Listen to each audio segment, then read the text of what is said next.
आशा करता हूं आप सब बहुत अच्छे होंगे। मेरा नाम है सिद्धांत अग्निहोत्री। स्टडी ग्लोस पे आपका बहुत बहुत स्वागत है। पाकिस्तान और तालिबान के बीच में हालात बहुत ख़राब हो गए हैं और पाकिस्तान ने सीधा सीधा बोला है कि निकलो जल्दी वहाँ से हटाओ। 20 लाख अफगानियों को बोला है कि दिखना नहीं 1 नवंबर के बाद। 1 नवंबर को तो आपको पता ही है इस बार नवरात्र भी ख़त्म हो जाएंगे। तो खैर मैं ये क्यों बता रहा हूँ। तो पाकिस्तान तालिबान जो है वो इनके जो संबंध है वो इस समय सबसे निचले स्तर पे पहुंच गए हैं। तो इसके रीजंस को हम डिस्कस करेंगे। एनएलपी का जो हमारा कोर्स है न्यूरो लिंग्विस्टिक प्रोग्रामिंग, आपके दिमाग को हम रीवायर करेंगे। साइकोलॉजिस्ट डॉक्टर मयूरिका दास, मात्र 450 रुपये का ये कोर्स हमने निकाला है। आमतौर पर ये अमीर लोगों का कोर्स होता है, ठीक है।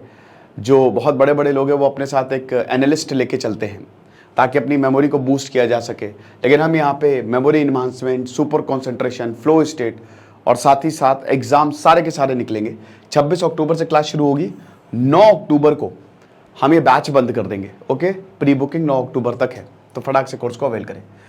तो 17 लाख के करीब जो अफगान्स हैं उन्होंने बोला है कि 1 नवंबर तक बेटा तुम्हारी डेट है, निकल लो बहुत तेजी में। एक्चुअली खबर क्या है? खबर यही है कि जो इंटीरियर मिनिस्टर है ये बोल रहे हैं कि लगभग 20 लाख के करीब जो अफगानी हैं वो पाकिस्तान में इल्लीगल रह रहे हैं। देखो होता क्या है ना कि जब भी किसी देश में प्रॉब्लम होती है तो जो बॉर्डर शेयर करता है वो उस देश में भाग जाता है। 1971 भारत के साथ भी यही प्रॉब्लम हुई।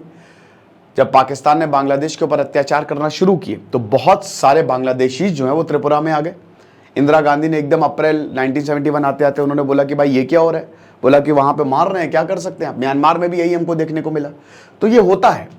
तो अभी अफगानिस्तान की बात करें तो एक तो 1979 से लेकर 1989 में जो सोवियत अफगान युद्ध हुआ वहां से बहुत सारे तालिबानी जो हैं वो ये इधर पाकिस्तान में आए।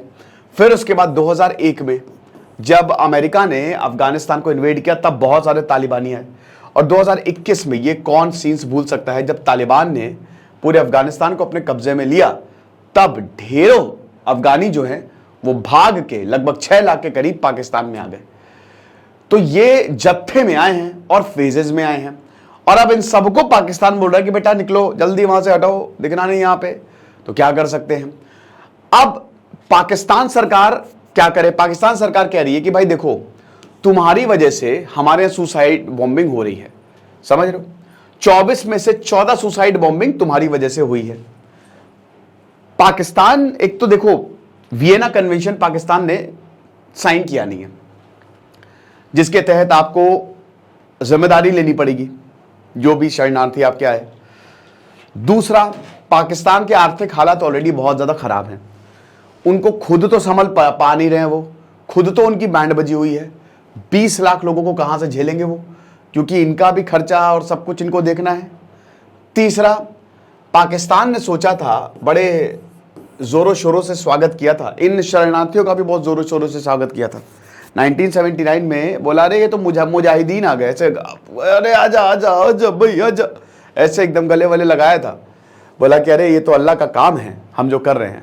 अब वही काम जो है वो बोल रहे कि भैया देखो ना बीवी ना बच्चा ना भगवान, सबसे बड़ा रुपया, तो पैसा नहीं है इसलिए निकलो यहाँ से। तो टीटीपी तहरीके तालिबान की अगर बात करते हैं, पाकिस्तान तहरीके तालिबान पाकिस्तान ने सोचा था कि यार जो तालिबान है इन पे कार्रवाई करेगा क्योंकि हमने तालिबान को लेके आए हैं। लेकिन ऐसा हुआ नहीं, उल्टा तालिबान में ही मतलब अफगानिस्तान में टीटीपी का हेडक्वार्टर है और वहीं से ये अटैक जो है वो कोऑर्डिनेट होते हैं। तो ये सबसे पाकिस्तान का मूड खराब है कि ऐसे कैसे हो सकता है। तो 1 नवंबर तक यहाँ पे डेडलाइन जो है वो दी है। सरफराज मुफ्ती ने यही बोला कि भैया 1 नवंबर तक डेट है, निकल लो बहुत तेजी में, दोबारा यहाँ पे दिखना नहीं। और बोला है कि देखिए अभी 24 लाख के करीब पाकिस्तान में अफगानी है, हमको कोई प्रॉब्लम नहीं है, बस वो डॉक्यूमेंटेशन करा ले, मतलब रजिस्ट्रेशन करवा ले, रजिस्टर हो जाओ, आ जाओ। रजिस्टर हो जाओगे तो अब तुम पाकिस्तानी सिटीजन ही की तरह हो जाओगे एक तरीके से। लेकिन तुम्हारे पास डॉक्यूमेंट नहीं है, तुम इलीगली रह रहे हो। तो 17 लाख अफगानियों के पास डॉक्यूमेंट नहीं है, समझ रहे हो। तो जैसा कि हमने बताया कि अगर डॉक्यूमेंट नहीं है तो निकलो यहां से। तो उस समय 1 लाख के करीब जो है वो तालिबान, मतलब जब 1989 की बात करें तो बहुत सारे अफगानी जो है वो भागे थे यहाँ पे। और अभी अगर टोटल बात करते हैं तो 44 लाख अफगान्स जो है वो पाकिस्तान में रह रहे हैं, जिसमें से अगर रजिस्टर्ड की बात करें तो खाली 27 लाख हैं, बाकी 17 लाख जो है वो अनरजिस्टर्ड हैं। तो इन्हीं 17 लाख के ऊपर जो है वो गाज गिरी है, ठीक है। 24 लाख की बात करें तो इनको रिफ्यूजी स्टेटस जो है वो मिला है और इनको सरकारी एक आईडी कार्ड मिलेगा जो कि बैंकिंग और बाकी चीजों के लिए, स्कूल भेजने के लिए ये यूज कर सकते हैं, ओके। और ज्यादातर जो अफगान पाकिस्तान बॉर्डर है, आपको पता ही है कि बहुत ही ज्यादा मुश्किल है इसको कंट्रोल करना। अफगानिस्तान को ही पूरा कंट्रोल करना बहुत ज्यादा मुश्किल है। आए दिन हमको जो है वो प्रॉब्लम्स देखने को मिलती हैं। मैंने आपसे बोला ही था 2021 में भले ही अफगानिस्तान में तालिबान आ गया है, लेकिन मान के चलिए कि अफगानिस्तान और पाकिस्तान में युद्ध होगा ही होगा। युद्ध जैसे हालात तो अभी नहीं बन रहे हैं और अभी युद्ध दिखता नहीं है, बट हाँ प्रॉक्सी वॉर तो शुरू हुई है, क्योंकि अफगानिस्तान अपने बॉर्डर एरिया पे कई बार पाकिस्तान से जो है वो उलझ चुका है। वो कहता है कि भैया फेंस क्यों बना रहे हो, ये हमारी जमीन है, तुम क्यों हड़प रहे हो। तो ये प्रॉब्लम तो देखने को मिल ही रही है। पाकिस्तान कहता है कि भाई तुम्हारी वजह से हमारे आतंकी गतिविधियां जो है वो बढ़ती जा रही हैं, तुम इस्लामिक स्टेट को बढ़ावा दे रहे हो। बहुत सारे अफगानिस्तान जो है अफगान जो है वो पाकिस्तान में आ रहे हैं, इलीगली आ रहे हैं। तो हमने क्या ठेका ले रखा है? लगभग 6 लाख अगस्त 2021 तक 6 लाख अफगानी जो हैं वो यहां पे आ चुके हैं और 1 लाख अफगान को हमने डिटेन किया है। अब देखिए यहां पे पाकिस्तान सरकार कहती है जो भी अफगानी रिफ्यूजी आता है कि भाई तुम टेंशन ना लो, हम तुम्हारे साथ हैं, तुम्हारा अच्छा ख्याल रखेंगे। लेकिन अफगानिस्तान ये कह रहा है कि टॉर्चर किया जाता है हमारे साथ, हमको मारा जाता है, हमको बहुत गंदे तरीके से ट्रीट किया जाता है, हमको हरास किया जाता है। जो भी प्रॉमिस पाकिस्तान ने किए वो फुलफिल नहीं कर रहा है। अफगानिस्तान ने सीधा वार्निंग दे दी है। जो मुजाहिद हैं, सीधा जो स्पोक्स पर्सन है उन्होंने सीधा बोला है कि बेटा इनको बर्दाश्त करो, टॉलरेट देम, समझ रहे हो।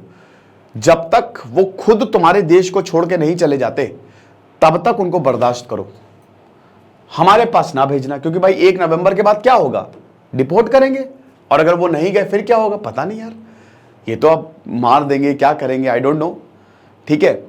तो तालिबान ने वही वार्निंग इशू की है कि भैया ये जो इलीगल अफगान्स पे आप इतनी फर्जी में उछल रहे हो ना, ये नहीं करना है, पहले बता दिया।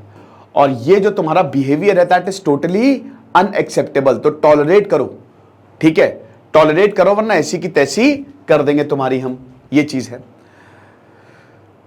कल्यूजन की ये तो खैर एक एक्स्ट्रा मैंने लगा दिया था कि चाइना और पाकिस्तान एक तो बहुत तेजी से आगे बढ़ रहे हैं भारत के खिलाफ जो है, तो भारत भी अपनी नेवी जो है वो लगातार एक्सपैंड कर रहा है, ठीक है।